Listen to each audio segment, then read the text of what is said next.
Okay, so what's up guys? Now welcome back to our YouTube channel. So ang ating pinaka-recent upload was 8 days ago. No, so in today's video, I will be discussing what is the traditional market is currently doing and why it is affecting or is it affecting the crypto market and why I think it is. No, so before tayo magsimula, kung hindi ka pa nakapag-subscribe dito sa ating YouTube channel, gawin mo na, no? Kung nakita mo to sa Facebook, gawin mo na rin. Okay? Bakit? Kasi I need all the support that I can get para ituloy natin tong pag-share ng insights ko about the market. No? So, yun lang siguro. Simulan na natin. So, this is going to be the DXY or the US dollar currency chart, no? Or index chart. No? So, sabi ko sa inyo before, sa ating recent videos, this could be a potential correction or corrective pattern. An ABCDE correction. And if you're going to look at this as a chart pattern, this could be a falling wedge. And again, if this breaks out or nag-breakout na dito, it is going to target at around the 183-ish area ni DXY. And again, this is a correction, no? Corrective pattern, sorry. If this is going to be a corrective wave, ang sunod sa kanya, syempre, is impulsive wave. So, gagawa siya ng potentially 5 waves up. So, this could be the first wave up, no? So, ito, magsisimula pa lang. So, tingnan natin do sa subwaves niya. No, for me, it is currently going into or finishing up these 5 waves up. Diba? This is going wave 1, 2, 3, and then 4. And then this could be the end of wave 5. So, potentially, if this is, so I'm looking for a wave 2 hanggang dito sa 0.618 or hanggang 98, hanggang dyan sa area na yan, pero hindi niya binigay. Tingnan natin if magbe-breakout na ito dito. So, bakit siya potentially pwedeng mag-breakout from this resistance line? Yung nakikita nyo na to. This is going to be its resistance line. Bakit? Siguro pwede tayo mag-zoom in around sa daily. Tingnan natin kung kita dito. Medyo visible, pero pwede rin nating subukan into the 4 hour para mas clear. Ayan, this is going to be in the 4 hour. So, kung mapapansin nyo, this could be a shoulder, a head, and another shoulder. So, if that is going to be the case, siguro pwede na tayo maggawa dito ng, pwede something like that. Diba?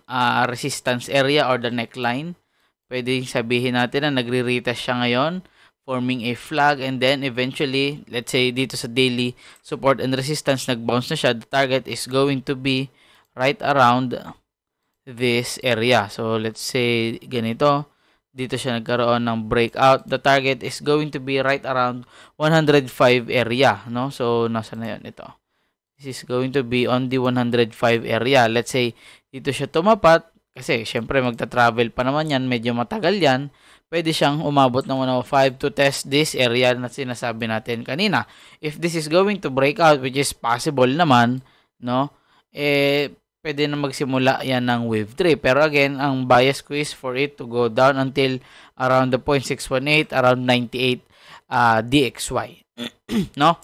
Pero again, hindi natin yan masasabi. Anything can still happen. No? So, that's it for me for the traditional market. Again, if the dollar is going to be or is going to continue to be strong, the most probable scenario is the crypto in the traditional or the US market to go down further, no? So, siguro pwede na natin ngayon tingnan si Bitcoin. So, kanina, nag-alert sa akin that Bitcoin is currently below the 40K area, no? So, bago natin yun puntahan, sa recent videos natin, I explained this Elliott wave count in my chart, no? So, I think this could be what's happening right now is we are currently in the last wave of the wave 2. So, this is going to be the wave 1 and then wave 2. So, wave 1 has completed wave 1, 2, 3, 4. Sorry, mali. Wave 1, 2, 3, 4, and 5. Yun yung kanyang 5 waves up. And then, the wave 2 is going to make it 3 waves down. W, X, and Y. Kasi nga, complex correction siya. In my very honest opinion. So, let's focus here. Diba? So, tingnan natin. Meron tayo ditong divergences. Divergences dito. High and higher high. High, lower high sa ating RSI and MACD. Nagkaroon ng break of structure. Nag-retest dito. May tinamaan order block. And I believe this is also a significant area for the tawag dito Fibonacci, ayan, 0.618 or the golden ratio, tinamaan niya. So, the most probable scenario is for it to continue down or for it to form the last wave or the wave Y. This is going to be again wave W, W, X, Y, X, Z, that is wave W. And then wave X is W, X, Y, that is wave X. And then potentially, my bias here is the wave Y is also going to be a W, X, Y, X, Z, something like that. No, that is going to be the wave Y to complete the wave 2 before going to a wave 3. Pwedeng ganyan, wave 1, 2, 3, 4, 5, and etc. etc. Pero again, we want to see the last wave for the wave 2 or the wave Y of 2. No? Tama ba? Hindi ko alam, i-correct nyo dyan sa comment section. No?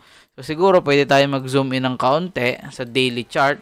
No? Bitcoin is currently trading at around the 39K area. And kung titignan natin, meron ako ditong maliliit na wave count. I think pinakita ko to sa most recent video, 'di ba? This is going to be wave 1, 2, 3, 4 and 5. So kung mapapansin niyo, the wave 5 is, it looks like an ending diagonal. So if this is the end of wave 5, which is ito, we can say na pwede tayong makakita ng syempre pullback, lalo natin tayo 0.618 area, pullback around siguro around 44K before or 45K, no? 44 to 45K before it eventually continues down, no? So that is my point of view, or yan yung opinion ko, no? So if this is going to be a bullish case scenario, I want to see a strong bounce here or magkaroon ng buying pressure around this 39K area. Again, this is a 0.618 or the golden ratio.